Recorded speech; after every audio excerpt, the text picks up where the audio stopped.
Hello friends, तुम्ही मला ओळखलं असेल. याच्या आधी मी तुम्हाला एक व्हिडिओ टाकला होता या घराचा. हे जे घर आहे हे बॉटलचं घर आहे आमचं.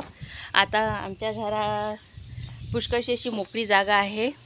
बघा जागा, तिथे भरपूर अशी आम्ही बाग लावलेली आहे. भरपूरशी मोकळी जागा आहे. त्या बागेमध्ये आम्ही आंब्याचं झाड लावलेलं आहे, निंबाचं झाड लावलेलं आहे, तुरीचे झाडं लावलेले आहे, त्याचप्रकारे कारल्याचा वेल लावलेला आहे, काकडीचा वेल लावलेला आहे. ते मी तुम्हाला आता दाखवणारच आहे.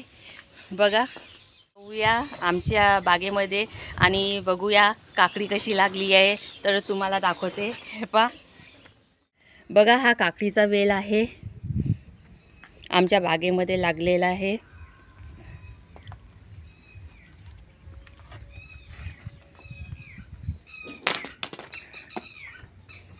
भरपूरसा असा काकडीचा वेल असा मोठा झालेला आहे.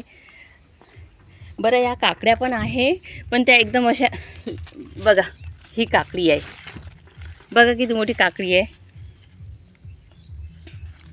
हे छोट्या छोट्या पण काकड्या लागलेल्या आहे याला.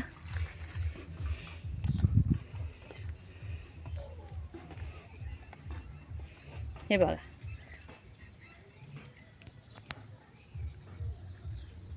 आणि ह्या काकड्या खायला फार रुचकर आहे, कारण की याच्यावर कोणतीच प्रकारची फवारणी केलेली नाही आहे, एकदम नॅचरल आहे. चला मग, बघितले तुम्ही आमच्याकडे कोणती कोणती झाडे आहे, कोणते कोणते नाही आहे. त्याचप्रकारे आम्ही भरपूरसे भाजीपाला लावलेला आहे. आता भाजीपाला कोणते कोणते लावलेले आहे, बरेचसे भाजीपाला लावलेला आहे, पण त्याला अजून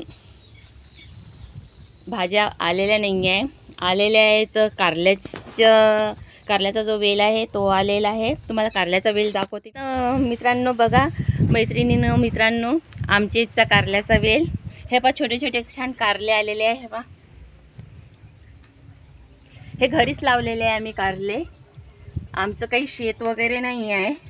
आमच्याकडे जी मोकळी जागा आहे त्याच्यामध्ये आम्ही ही बाग फुलवलेली आहे. हे पहा, छान कारले उगवलेले आहे.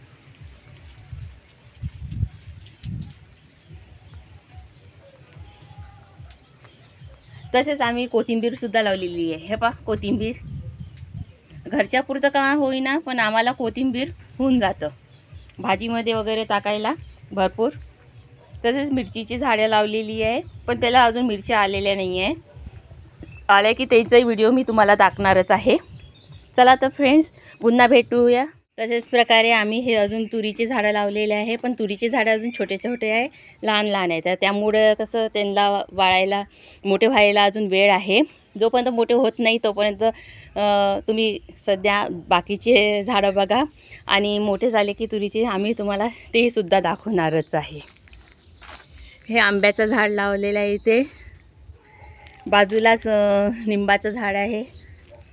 निंबाच्या झाडाला भरपूरसे निंब येऊन गेलेले आहे. आता निंब आहे, पण थोडे हिरवे आहे.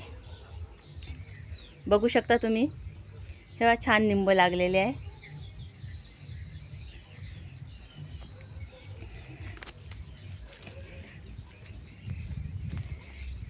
तशाच प्रकारे आमच्याकडे आवळ्याचं सुद्धा झाड आहे. आवळ्याच्या झाडाला पण आवळे नाही आले आहे, येणार कधी ना कधी.